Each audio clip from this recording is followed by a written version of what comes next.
While the world awaits a clean break and a clear victory over a global pandemic, the supply chain carries on. Demand, disruptions, and delays have driven the course of the supply chain through a gauntlet of challenges over the past 2 years. What has become clear to all observers is that the supply chain is not only complicated, but is also organic in its own way. It is also surprisingly resilient and often rapidly flexible to a degree unknown before the pandemic. However, at times over the past 2 years, the concepts of supply chain certainty and reliability have taken a beating as the entire system evolves to adjust to new developments and previously unknown obstacles. Moreover, the biggest challenge occurring before, during, and after the pandemic subsides will remain. That seemingly intractable challenge involves achieving a regional consensus regarding what constitutes sustainability and everything it entails in the movement of freight. It may well be that the future is all about chasing elusive sustainability.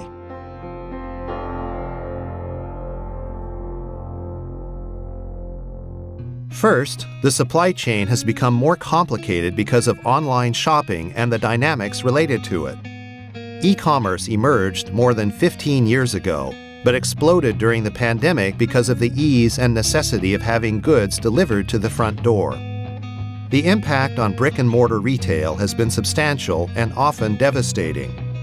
According to the research publication Digital Commerce 360, online sales increased by 44% in 2020, and for the first time in history accounted for 101% of all retail sales growth in that year.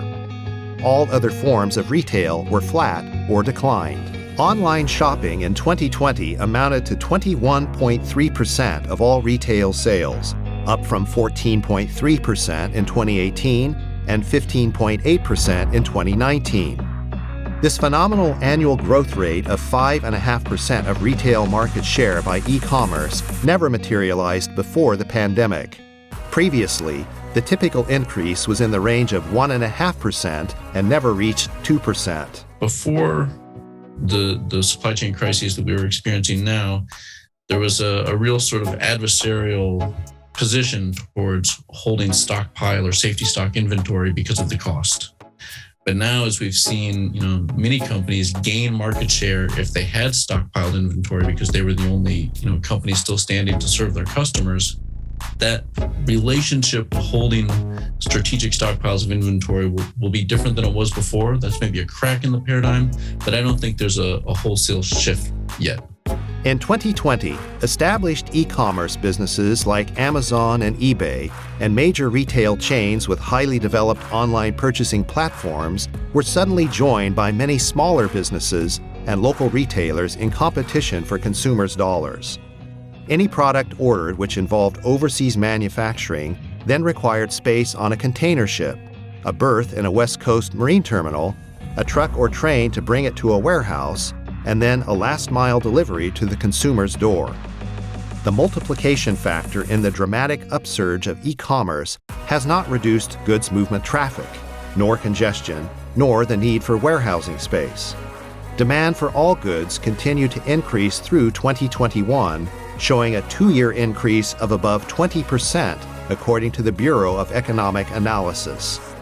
As more people work from home and lifestyles adjust, more goods are delivered to homes and neighborhoods, making the last mile a well-worn path. Compounding the problem, online retail has adopted a policy and practice of free returns, creating an incentive for consumers to buy and return products with a much more cavalier attitude than would be the case if the consumers had to physically return the products to brick-and-mortar outlets. Free delivery and free return may be good sales tactics, but those features can make the finality of purchasing a drawn-out process. Everyone wants to shop with maximum convenience, but no one cheers the prospect of a new warehouse coming soon to the neighborhood. Especially hard hit are residents living in overburdened communities. And we're talking about residential areas where trucks and containers are moved through, as well as railroads, and the impact that it has in the children. For example, they can't go out to play. They have to stay inside due to the diesel emissions. And most of our children in Wilmington have asthma. We're like one of the highest concentrations of asthma in the nation. So if you imagine having all this movement of goods, movement through a community of 55,000, the majority suffer from asthma already. They need to know that this is happening and taking place in Wilmington, for example. And I'm sure it's not only Wilmington, there's other places.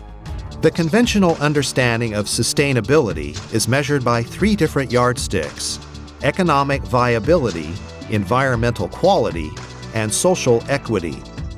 While those 3 considerations are clearly an essential part of the equation, there is more to the story than just those 3. Consumer demand, access to vital products, changes in purchasing patterns, and competition for scarce resources can affect the supply chain and its ability to sustain the needs of an impatient and restless society. The organic nature of the supply chain's responses to current problems means that sustainability planning needs to include an elasticity factor, often not considered when establishing mandates and goals. Perhaps the most contentious topic within the conversation of sustainability is the specter of growth and what the concept of growth means. Growth can have various implications. To those with a business interest, growth is considered a positive development and a goal. Growth represents profits as well as hope and confidence for future viability. It also usually includes more jobs and more opportunities, which offers social mobility and societal benefits for workers in the community. This pro-growth position adopts an optimistic view that a rising tide lifts all boats. In that optimistic perspective, economic and social equity are positively addressed and dovetailed. Maybe logistics and supply chain doesn't have to be a bad place to work that people don't want in their communities.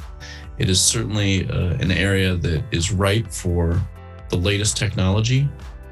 It is particularly as we implement more technological solutions, it can be highly skilled labor and highly trained labor. I think that, a distribution center can be like a really state-of-the-art factory, the kind of thing that people want as an employer in their communities. From the non-business perspective, growth is often perceived as a negative. It implies congestion, more pollution, traffic, and a diminished quality of life in the neighborhood. For regions like Southern California, the prospect of growth faces fierce resistance and opposition based on the fear of harmful consequences for residents in communities slated for growth. This no-growth position assumes a zero-sum game is being played, where if one side gains, it necessarily takes something away from the other side. The environmental concerns take center stage, and social equity is perceived as receding rather than progressing. It is important communication at this time. It is very important to communicate effectively, truthfully, and with transparency, and not looking at one's best interest or the other one, because I think we are all in this together. Sometimes, growth is misunderstood in reference to what causes it in the first place. Whether sustainable or not by traditional definitions, growth often happens for reasons which go beyond the mere encouragement of business and marketing enterprises. The massive surge in online purchasing which occurred because of the pandemic was not anticipated to develop so rapidly. Ultimately, growth in Southern California's freight delivery is determined by the consumers who also live in some of the neighborhoods which are objecting to growth. What has developed in the past 2 years is not so much a matter of businesses pushing cargo through the San Pedro Bay. Rather, it is the consumers pulling their desired products through the ports. California's very aggressive greenhouse gas mandates and zero emissions policies are moving the industry toward rapid introduction of electrification at all levels. While the mandates will result in less air pollution and a major overall reduction in carbon-related emissions, questions remain about the cost, the feasibility of full transition by 2030, and whether the abundance of electrical power required will be available at crunch time. There is also an equity concern regarding how electrification and related automation will affect jobs in the waterfront industry. Finally, it is clear there will be a conflict between an inflexible zero emissions mandate with a hard and fast date and an organic supply chain which responds to daily and monthly challenges and is limited by technological advances. As a result, an argument is being made for a longer transition period to zero emissions. The solution could involve renewable natural gas or feature the use of transitional near-zero emissions technologies and fuels.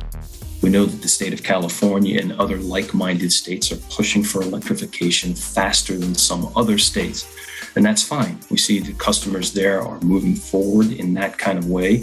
We will be there to help those customers move into that electrified space. In other spots where it's a little slower, or maybe the use case is a little different, maybe we see that kind of incremental change going at a bit of a slower pace. But when we look with a long enough time horizon, clearly this is the path that everybody's traveling. All major OEMs have now started to move in this direction. We have been very clear about our targets for the year 2040 to be 100% electrified. One silver lining of the pandemic purchasing experience is the mass education of the general population about the significant workings of the supply chain. Before March of 2020, few consumers outside of those directly affected by logistics spoke openly about it. Now, almost everyone has become surprisingly sophisticated in daily discussions about supply chain dynamics. Those discussions often incorporate resignation about the perceived new normal, involving rapid price inflation, shortages, and long waiting times for needed items.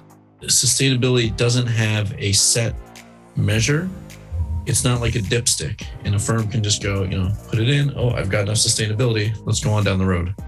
It's always going to change. So I think it will always be elusive in that, what people demand from the companies they shop from will never just have a sustainability checkoff. It will change with time. Other important matters affecting the sustainability of the supply chain in Southern California include land use, involving urban and suburban planning.